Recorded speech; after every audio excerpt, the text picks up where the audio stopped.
ยืนต้องเลยบอกนะวันเดือนนึงเลยเหตุการณ์ผ่านไปสิ่งที่เหลือภายในหัวใจไม่เป็นไรจะเก็บเอาไว้อย่ากังวลอะไรให้เธอไปตามทางหัวใจที่เธอได้เลือกเองเรื่องที่ดีแต่บางทีเธอแสดงออกมาดูโง่พอได้โปรดเข้าใจแค่ว่าของคนใจสลายทั่วไปแต่เรื่องนี้แค่ครั้งเดียวฉันเข้าใจอะไรได้ดีเสมอขอให้เธอรู้ว่าส่วนลึกในนี้ว่ายังเป็นคนเดิมเข้าใจเธอดีไม่ว่าในพรุ่งนี้หรือว่าที่ฉันทำลงไปอาจเลวในสายตาเธอมองเลยเอาตัวลงมาทำไม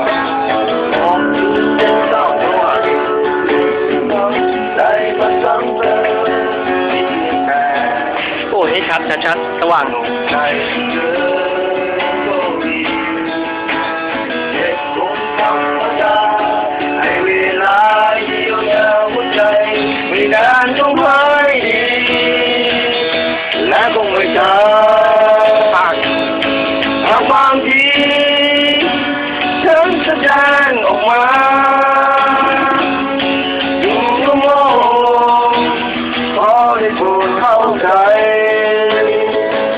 ว่าแค่อาการของคนใจสลายทั่วไปแต่มาอย่างนี้แค่ครั้งเดียวฉันเข้าใจอะไรได้ดีเสมอขอให้เธอได้รู้ความจริงส่วนลึกในนี้ว่าจะเป็นคนเดิมเข้าใจเธอดีไม่ว่าในพรุ่งนี้หรือเมื่อวานสิ่งที่ฉันทำวันนั้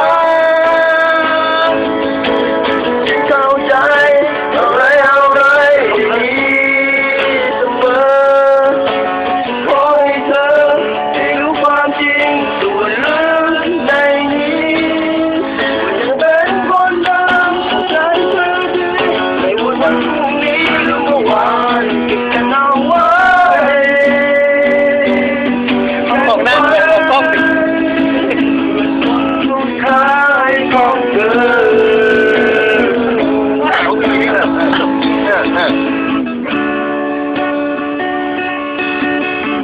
จบไปวัดไป